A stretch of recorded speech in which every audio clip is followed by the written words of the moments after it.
الله تبارك وتعالى في كلامه المجيد: ولا تقولوا لمن يقتل في سبيل الله أموات.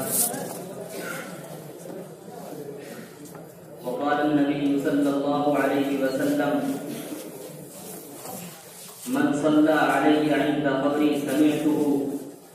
ومن صلى علي ناريا أغلقه، أو كما قال عليه الصلاة والسلام.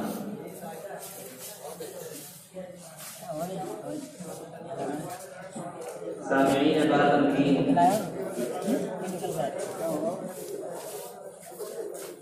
دارالعلوم دیوبند کی سابق دارالحدیث میں منعقد ہونے والی یہ مجلس مناظرہ عقیدہ حیات النبی پر مشتمل ہے۔ یہ عقیدہ اور یہ موضوع بعض اعتبارات سے اہمیت کا حامل ہو جاتا ہے۔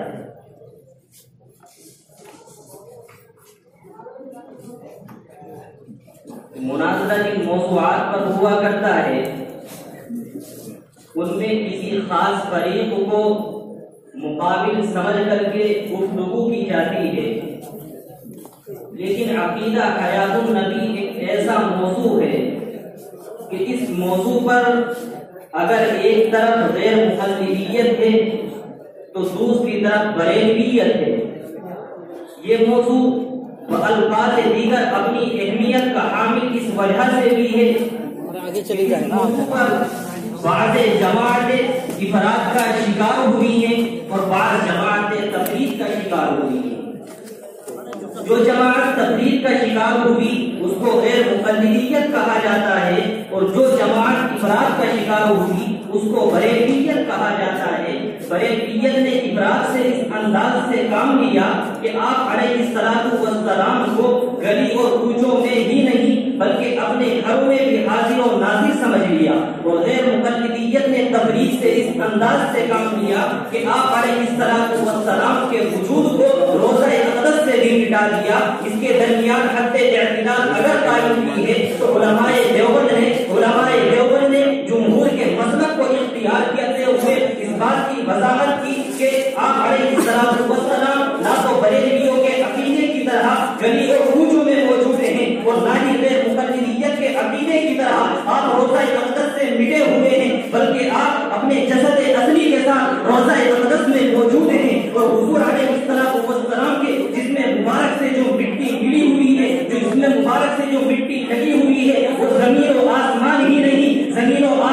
نہیں، اللہ رب العزت کی کرسی ہی نہیں بلکہ عرش اعظم سے بھی افضل ہے۔ یہ علماء دیوبند کا عقیدہ ہے۔ حضور علیہ السلام کے جسد اصلی سے متعلق مجھے گفتگو چونکہ عقیدے پر کرنی ہے، اور آج کا ہمارا یہ مناظرہ چونکہ عقیدے کے تعلق سے ہے تو عقیدے کے تعلق سے چند باتیں ذہن نشین ہونی چاہیے۔ شریعت اسلامی میں بعض عقائد تو ایسے ہیں کہ جن کا ثبوت آپ علیہ السلام سے قطعیت اور یقین کے ساتھ ایسا ثابت ہے کہ ایسے تواتر کے ساتھ ثابت ہے کہ اس کو عام آدمی جو دین کی تھوڑی بہت بھی معلومات رکھتا ہے وہ بھی اس عقیدے کو جانتا ہے۔ جیسے توحید اور رسالت کا عقیدہ ہے، ایسے عقیدے کا انکار کرنے والا کافر کہلاتا ہے۔ اور شریعت میں بعض چیزیں ایسی ہیں کہ جن کا ثبوت آپ علیہ السلام سے قطعیت اور تواتر کے ساتھ نہیں، اگرچہ قابل انکار ہے، اگر ان باتوں کا کوئی انکار کرے تو اس کو کافر نہیں کہا جاتا، اس کو ضال اور گمراہ کہا جاتا ہے۔ اس تفصیل کو بیان کرتے ہوئے علامہ عبدالشکور ترمذی نے مقام حیات انبیاء میں اور اسی طریقے سے مولانا منصور صاحب نعمانی دامت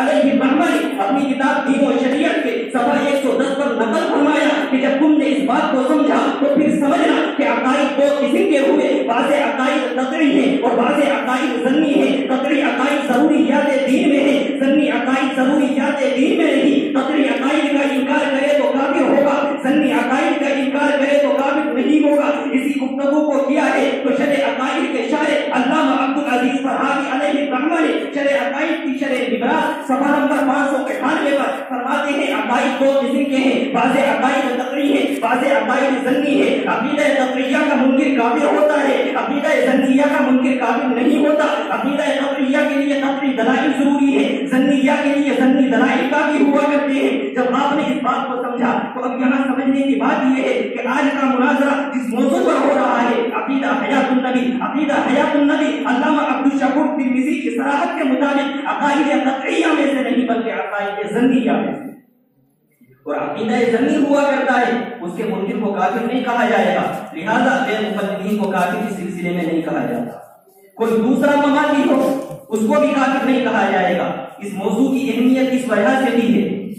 اور مبحث کی وضاحت میں جانبین کے موقف کو جہاں پیش کیا جائے گا وہیں اس بات کی صراحت بھی لازم اور ضروری ہے کہ جمہور کا مسلک کیا ہے، ائمہ اربعہ کا مسلک کیا ہے۔ جمہور کا مسلک بیان کرنے کے لیے اور ائمہ اربعہ کا مسلک بیان کرنے کے لیے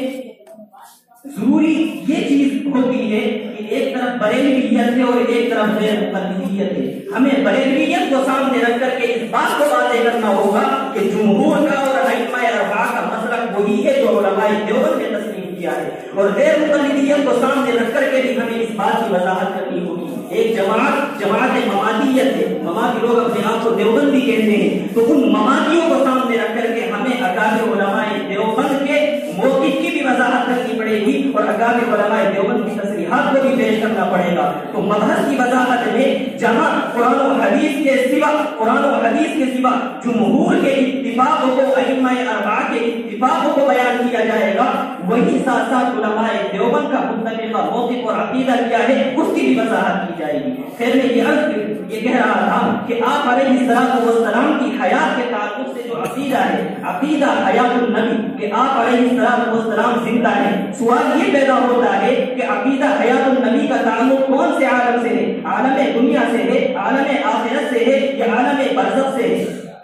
علامہ ابن قیم علیہ الرحمہ نے کتاب الروح میں اسی طریقے سے حضرت استاد مفتی محمد یوسف صاحب تابلوی اپنی کتاب بدائع الکلام کے صفحہ 29 پر وضاحت کی ہے کہ عالم تین طرح کے ہوتے ہیں، ایک عالم عالم دنیا ہے، ایک عالم عالم آخرت ہے، اور ایک عالم عالم برزخ ہے۔ عالم دنیا اس کو کہا جاتا ہے کہ ولادت سے لے کر کے مرنے تک کا عالم عالم دنیا ہے، اور قیامت واقع ہونے کے بعد دخول جنت اور نار تک کا زمانہ یہ عالم آخرت کہلاتا ہے، اور آدمی کے مرنے سے لے کر کے قیامت کے وقوع تک کا جو زمانہ ہے اس زمانے کو عالم برزخ کہا جاتا ہے۔ اور عالم برزخ کی صراحت کرتے ہوئے علامہ جلال الدین سیوطی علیہ الرحمہ نے الحاوی فی الفتاوی جلد نمبر 2 صفحہ نمبر 225 پر نقل فرمایا کہ عالم برزخ نام ہے تین چیزوں کا، نمبر 1 زمان کا، نمبر 2 مکان کا، اور نمبر 3 حال کا۔ زمانے کا مطلب یہ ہے کہ آدمی کے مرنے سے لے کر کے قیامت کے واقع ہونے تک کے زمانے کو عالم برزخ کہا جائے گا۔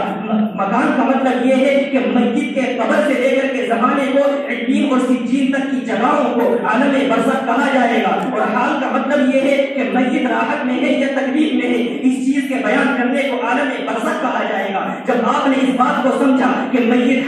کی حالت کیا ہوا کرتی ہے اور میت کا مکان کیا ہوا کرتا ہے، تو میت کی مکان کو اور حالت کو بیان کرنے کے لیے اب ضروری یہ ہوگا کہ ہم قبر کے مفہوم کو بھی سمجھیں، اس لیے کہ ہم اپنے مردے کو قبر میں دفنایا کرتے ہیں، تو قبر کے مفہوم کو بیان کرتے ہوئے امام راغب اصفہانی علیہ الرحمہ نے مفردات القرآن میں ملا علی قاری نے مرآت میں گفتگو کی ہے کہ قبر کہا جاتا ہے مقر الجسم فہو قبرہ، ارے جسم کے قرار پکڑنے کی جگہ وہی اس کی قبر ہوا کرتی ہے۔ لہذا اگر آپ کسی انسان کو کسی گڑھے میں دفن کریں تو وہ گڑھا اس انسان کی قبر ہے۔ آپ کسی انسان کو جلا دیں، جلانے کے بعد اس کی راکھ اڑا دیں تو راکھ جس جگہ پر پہنچے گی وہ جگہ اس انسان کی قبر ہے۔ کسی انسان کو اگر کوئی جانور کھا لے تو جانور کا پیٹ اس انسان کی قبر بنے گی۔ تو امام راغب اصفہانی علیہ الرحمہ کی اس تصریح کے مطابق کہا جائے گا کہ عالم قبر اور عالم برزخ کے اندر توسع ہے۔ عالم قبر کا حقیقی مفہوم کو یہی کہا ہے، لیکن عالم قبر کے مفہوم میں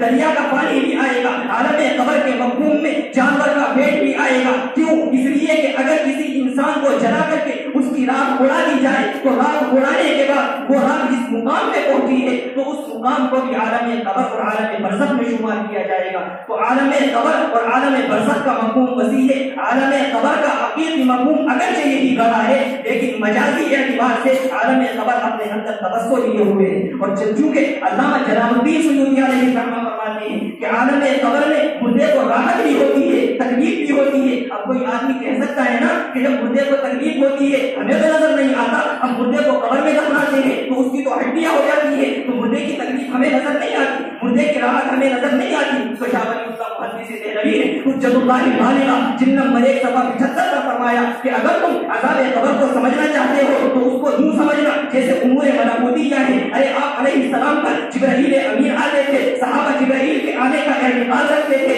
لیکن جبرائیل کو دیکھتے نہیں تھے۔ ارے جب صحابہ جبرائیل کو نہ دیکھنے کے باوجود ان کے آنے کا اعتقاد رکھتے تھے، اسی طریقے سے آپ علیہ السلام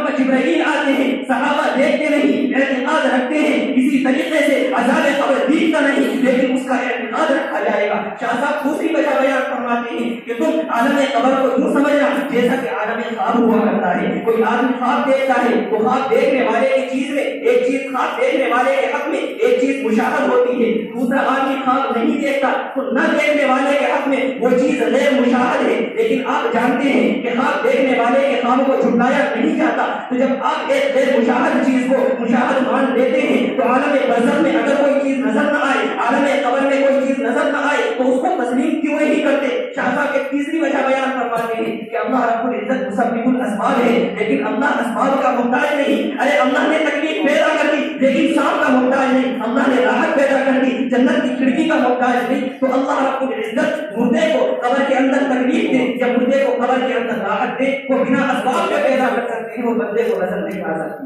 تو عالم قبر کے تعلق سے جو ہمارا عقیدہ مردے کی راحت اور تکلیف کا ہے، مردے کی راحت اور تکلیف کا ہے، یہ عقیدہ بالکل برحق ہے۔ اور آپ جانتے ہیں کہ تکلیف ہو یا راحت ہو یہ خالی جسم کو نہیں ہوتی بلکہ جسم معروف کو ہوتی۔ تکلیف اور راحت خالی جسم کو نہیں ہوتی بلکہ جسم معروف کو ہوتی ہے۔ جب جسم معروف کو تکلیف بھی ہوتی ہے، راحت بھی ہوتی ہے تو ہم یہ کہتے ہیں کہ قبر کے اندر رہنے والا جسم معروف ہے، قبر کے اندر رہنے والا جو جسم ہے وہ روح کے ساتھ ہے۔ لیکن اس میں فرق ہے اندر، ایک تو عام لوگ ہیں اور ایک نبی ہے۔ عام لوگ ان کے جسم میں اور روح میں تعلق ہوتا ہے، اور نبی کو ہم حیات مانتے ہیں، نبی کو ہم زندہ مانتے ہیں، وہ تعلق کی بنیاد پر نہیں بلکہ روح کے جسم میں دخول اور تلفظ کی بنیاد پر ہم نبی کو زندہ مانتے ہیں۔ اور اسی وجہ سے ہم نے آپ علیہ السلام کو زندہ مانا ہے کہ آپ اپنی قبر مبارک کے اندر زندہ ہیں، اسی دنیاوی جسم کے ساتھ زندہ ہیں، اور آپ علیہ السلام کے جسم مبارک سے جو مٹی لگی ہوئی ہے وہ مٹی زمین و آسمان ہی نہیں، اللہ رب العزت کی کرسی نہیں بلکہ عرش اعظم سے افضل ہے۔ اس عقیدے کو بیان کیا ہے علامہ بنوری علیہ الرحمہ نے معارف السنن میں، حافظ ابن حجر اسقلانی نے فتح الباری میں، اور یہاں پر بیٹھے ہوئے حضرت الاستاذ حضرت مولانا محمد توحید صاحب بجنوری نے اپنی کتاب علماء دیوبند کے عقائد و نظریات صفحہ 131 پر ہم نے یہ جو عقیدہ رکھا کہ آپ علیہ السلام جسد انصری کے ساتھ زندہ ہیں اپنی قبر مبارک میں، یہ عقیدہ جمہور کا عقیدہ ہے۔ چنانچہ مرزا علی قاری نے مرقات جلد نمبر 2 صفحہ نمبر 202 پر اس عقیدے کو نقل فرمایا۔ علامہ ابن تیمیہ علیہ الرحمہ نے فتاوی ابن تیمیہ جلد نمبر 4 صفحہ نمبر 461 پر اس عقیدے کو نقل فرمایا۔ حضرت گنگوہی علیہ الرحمہ نے فتاوی رشیدیہ صفحہ نمبر 23 پر اس عقیدے کو نقل فرمایا۔ علامہ یوسف لدھیانوی علیہ الرحمہ نے آپ کے مسائل ان کے حل میں اس عقیدے کو نقل کر کے فرمایا ہے کہ آپ علیہ السلام اپنی قبر مبارک کے اندر جسد اطہر کے ساتھ زندہ ہیں۔ آپ پر اگر کوئی سلام پڑھتا ہے آپ اس سلام کو اپنے ان کانوں سے سنا کرتے ہیں، اور یہی عقیدہ ائمہ اربعہ کا متفقہ عقیدہ ہے۔ چنانچہ جب ہم احناف کو دیکھتے ہیں تو احناف میں امام طحاوی علیہ الرحمہ نے طحاوی صفحہ نمبر 405 پر اس عقیدے کو نقل فرمایا ہے۔ ملا علی قاری نے شرح الشفا کے اندر جلد نمبر 3 صفحہ نمبر 490 پر اس عقیدے کو نقل فرمایا ہے۔ علامہ ابن حمام علیہ الرحمہ نے فتح القدیر جلد نمبر 3 صفحہ نمبر 337 میں اس عقیدے کو نقل فرمایا ہے۔ علامہ بدر الدین عینی نے عمدۃ القاری جلد نمبر 8 میں اس عقیدے کو نقل فرمایا ہے، اور حافظ آخر میں علامہ شامی علیہ الرحمہ نے فتاوی شامی جلد نمبر 4 صفحہ نمبر 151 پر اس عقیدے کو نقل فرمایا ہے۔ اور مالکیہ میں علامہ سکوتی علیہ الرحمہ نے وفاء الوفا جلد نمبر 2 صفحہ نمبر 1352 پر اس عقیدے کو نقل فرمایا۔ شوافی میں علامہ تاج الدین سوکی علیہ الرحمہ نے تفاضل الشافعیہ جلد نمبر 3 میں، حافظ ابن حجر اسقلانی نے فتح الباری جلد نمبر 7 صفحہ 22 پہ اس عقیدے کو نقل فرمایا۔ حنابلہ نے ابن عقیل کی کتاب الروضۃ البہیہ صفحہ 12 پر اس کا عقیدہ موجود ہے، اور حافظ ابن حزم ظاہری کہ جو غیر مقلدیت کے بعد اعتبار سے ترجمان مانے جاتے ہیں، انہوں نے اپنی کتاب المحلہ میں اس عقیدے کو بیان فرمایا ہے، اور ہمارے اپنے گھر کی شہادت میں علامہ شوکانی علیہ الرحمہ غیر مقلد عالم نے نیل الاوطار جلد نمبر 3 صفحہ نمبر 305 پر اس عقیدے کو نقل فرمایا ہے۔ غیر مقلد عالم مولانا شمس الحق عظیم آبادی نے اور معقول جلد نمبر 1 صفحہ 405 میں اس عقیدے کو نقل فرمایا ہے، اور پوری امت کا اتفاق ہے، جمہور کا متفقہ فیصلہ ہے۔ علامہ سخاوی علیہ الرحمہ نے القول البدی صفحہ 125 پر پوری امت کا اجماع نقل فرمایا ہے کہ حضور علیہ السلام اپنے جسد اصلی کے ساتھ روضہ اقدس میں موجود ہیں، کوئی آپ پر سلام کرتا ہے، آپ اس سلام کو سنتے ہیں۔ اس چیز کی وضاحت کی ضرورت بریلویت اور غیر مقلدیت کو سامنے رکھ کر کے کرنی پڑی، اور جہاں تک ممالکیت کی بات ہے تو میں کہوں گا کہ علماء دیوبند کا بھی یہی متفقہ عقیدہ ہے۔ آپ اس بات کو ذہن نشین رکھیں، ہمارے خیال میں اور ہم لوگوں کے درمیان یہ چیز مشہور ہے کہ حضرت نانوتوی علیہ الرحمہ اور حضرت مدنی الگ موقف کے قائل ہیں، اور دیگر تمام اکابر الگ موقف کے قائل ہیں۔ یاد رکھیے گا، پوری جماعت دیوبندیت کا عقیدہ، حضرت نانوتوی کوئی کچے آدمی نہیں تھے، کوئی کمزور باتیں کرنے والے حضرت نانوتوی نہیں ہے کہ وہ جمہور سے ہٹ کر کے کوئی الگ رائے قائم کرے۔ حضرت نانوتوی نے جو بات نقل فرمائی ہے، جمہور کی موافقت میں بات نقل فرمائی ہے۔ حضرت نانوتوی فرماتے ہیں آپ کسی دنیاوی جسد کے ساتھ اپنی قبر مبارک میں زندہ رہیں، اور حضور علیہ السلام پر اگر سلام پڑھا جائے آپ اس سلام کو سنتے ہیں۔ حضرت نانوتوی نے یہ عقیدہ تصائل قاسمیہ صفحہ 3 پر نقل فرمایا ہے، اور جمال قاسمی صفحہ 25 پر نقل فرمایا ہے۔ آپ یہاں رک کر کے ایک بات کو سمجھے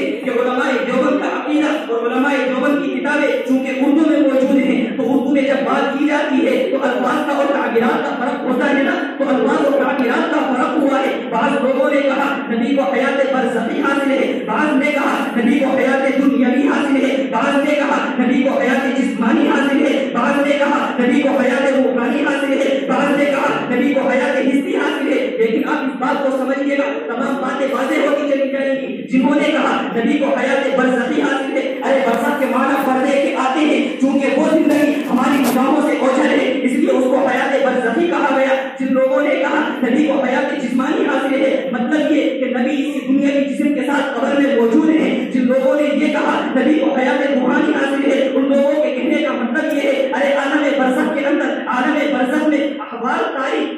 بلا واسطہ روح پر ہوتے ہیں اور واسطے کے ساتھ جسم پر ہوتے ہیں۔ جب بلا واسطہ احوال روح پر تاریخ ہو رہے ہیں تو اس حیات کو حیات روحانی کہا جائے گا۔ اور اس بات کو حضرت استاد مفتی محمد یوسف صاحب تاولوی نے بدائع الکلام کے صفحہ 29 پر نقل فرمایا ہے کہ عالم برزخ میں احوال مخاطب روح کی طرف بلا واسطہ ہوتے ہیں اور جسم کی طرف بلا واسطہ ہوا کرتے ہیں۔ جن لوگوں نے یہ کہا کہ حضور علیہ السلام کی حیات دنیا کی نہیں، ان کے کہنے کا مطلب یہ کہ جس طریقے سے دنیا میں انسان ضروریات بشریہ کا مکلف ہوتا ہے، بولو براز اس کو آتے ہیں، ایسی حیات آپ کو حاصل نہیں۔ جن لوگوں نے یہ کہا کہ آپ کی حیات عام انسانوں کی طرح نہیں، ان کے کہنے کا مطلب یہ کہ عام انسانوں سے اعلیٰ اور افضل ہے۔ جن لوگوں نے یہ کہا کہ آپ کی حیات معنوی ہے، ان لوگوں کے کہنے کا مطلب یہ ہے کہ وہ عالم برزخ ہے، ہماری نگاہوں سے مخفی اور پوشیدہ ہے، ہم اس کو جانتے نہیں، لہٰذا آپ کو جو حیات حاصل ہے وہ حیات معنوی حاصل ہے۔ یہ پورے متفقہ تمام کے تمام اکابر علماء دیوبند نے جو مختلف تعبیرات استعمال کی ہیں، ان تمام کے تمام تعبیرات کا خلاصہ نتیجے کے اعتبار سے یہی نکلتا ہے کہ آپ علیہ السلام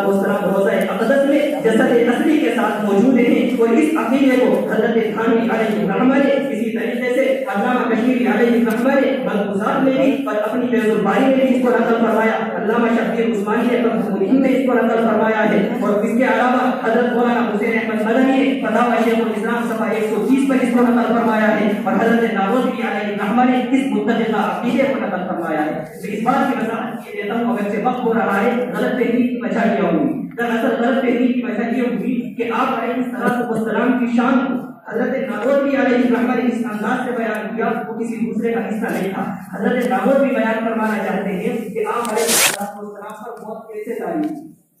حضرت نانوتوی نے فرمایا کہ آپ کی روح کو آپ کے جسم مبارک سے نکالا نہیں گیا، بلکہ آپ کی روح کو پورے جسم سے سمیٹ کر کے آپ کے سینے میں محفوظ کر دیا گیا۔ اب جب پوری جسم سے سمیٹ کر کے روح کو سینے میں محفوظ کر دیا گیا اور موت نام ہے روح کے جسم سے تعلق کے ختم ہو جانے کا، تو پورے جسم سے روح کا تعلق ختم ہو گیا، دنیا کے اعتبار سے آپ پر موت طاری ہو گئی۔ اور جب یہی جسم قبر مبارک میں گیا ہے تو اسی روح کو قبر مبارک کے اندر پھیلا دیا گیا ہے، تو اس طریقے سے آپ کو عالم برزخ کے اندر زندگی حاصل ہوئی ہے۔ اور اس چیز کی تشریح علامہ حضرت نانوتوی علیہ رحمت کی اس بات کی وضاحت حضرت مولانا اشرف علی تھانوی نور اللہ مرقدہ نے کچھ اس انداز سے کی کہ دیکھو تم کمرے میں چراغ رکھتے ہو، چراغ کے اوپر اگر کوئی گلاس رکھو تو پورے کمرے سے روشنی ختم ہو کر کے چراغ میں گلاس میں سمٹ جاتی ہے، تو یوں سمجھو کہ حضور کی روح بھی پورے جسم سے سمٹ کر کے سینے میں جمع ہو گئی تھی، تو دنیا کی اعتبار سے آپ پر موت طاری ہو گئی، لیکن اصل روح چونکہ موجود ہے تو برزخی کے اعتبار سے جب آپ کا جسم قبر مبارک میں پہنچا ہے تو اسی دنیا کی ریت کو روح کو پھیلا دیا گیا ہے، تو آپ برزخ میں اس طریقے سے زندہ ہیں۔ یہ حضرت نانوتوی علیہ رحمت نے نبی کی شان کو بھی بیان فرمایا ہے اور اس عقیدے کو بیان کرنے کی جرأت بھی دی ہے، اور یہی عقیدہ جمہور کا ہے اور اسی پر اجماع ہے اور ارکان علماء دیوبند کا مختلفہ یہی عقیدہ ہے۔ اب سوال یہ پیدا ہوتا ہے کہ غیر مقلدیت کا عقیدہ کیا ہے؟ تو غیر مقلدیت کا عقیدہ یہ ہے کہ حضور علیہ السلام کی روح آپ کے جسم مبارک سے نکلی ہے اور دوبارہ جسم مبارک میں لوٹ کر نہیں آئی ہے۔ آپ قبر مبارک کے اندر روح کے ساتھ زندہ نہیں ہے، قبر مبارک میں صرف آپ کا جسم موجود ہے اور وہ اس طریقے سے موجود ہے جس طریقے سے پتھر ہوا کرتے ہیں یا کوئی بیٹھی چیز ہوا کرتی ہے۔ آپ اس قبر میں زندہ نہیں بلکہ عالم ارواح میں آپ زندہ ہیں۔ یہ غیر مقلدیت کا عقیدہ ہے۔ اس عقیدے کو نواب صدیق حسن صاحب نے دلیل التاریخ صفحہ 886 پر اور مولانا ثناء اللہ عامر السری نے فتاوی ثنائیہ جلد نمبر 1 صفحہ 137 پر نقل فرمایا ہے۔ اب آخر میں محل اختلاف کو آج سمجھ لیجیے گا، میں اس پر اپنی بات کو ختم کروں گا۔ محل اختلاف کیا چیز ہے؟ بعض چیزیں علماء اہل سنت والجماعت اور غیر مقلدیت کے درمیان متفق علیہ ہے۔ پہلی چیز یہ ہے کہ حضور علیہ السلام پر موت طاری ہوئی ہے، دنیا کی اعتبار سے حضور پر موت طاری ہوئی ہے، اس بات کے اہل سنت والجماعت کے قائل ہیں اور غیر مقلدین کے قائل ہیں۔ یہاں آپ سمجھیے گا پورا مناظرہ اسی بات پر منحصر ہے کہ حضور علیہ السلام پر دنیا کی موت طاری ہوئی ہے، اس بات کے اہل سنت والجماعت کے قائل ہیں اور غیر مقلدین کے قائل ہیں۔ لہذا وما محمد الا رسول قد خلت من قبله الرسل كل نفس ذائقة الموت أينما تكونوا يدرككم الموت الله يتوفى الأنفس حين موتها إنك ميت وإنهم ميتون۔ اس انداز کی جتنی بھی آیتیں ہیں وہ اسی دنیا کی موت پر فٹ ہوتی ہیں۔ اگر اس انداز کی آیتیں پیش کی جائیں تو یہ جانبین کے متفقہ موقف کے مطابق ہیں، اس انداز کی آیتوں سے کسی دوسرے فریق کے موقف پر کوئی اثر نہیں پڑے گی۔ دوسری بات جو متفق علیہ ہے وہ یہ کہ روح آپ علیہ السلام کی زندہ ہے، روح کی زندگی پر اہل سنت والجماعت بھی متفق ہیں اور غیر مقلدین بھی متفق ہیں۔ لہذا روح کی حیات پر اگر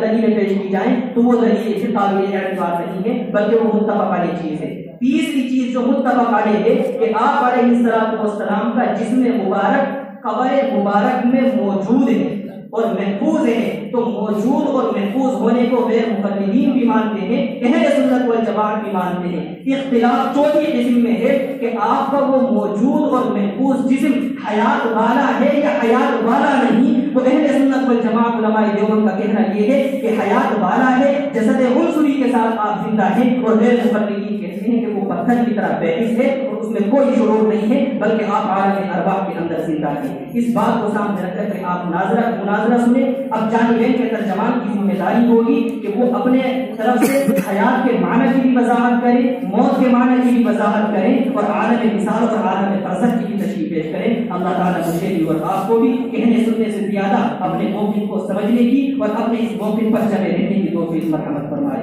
وآخر دعوانا الحمد للہ رب العالمین۔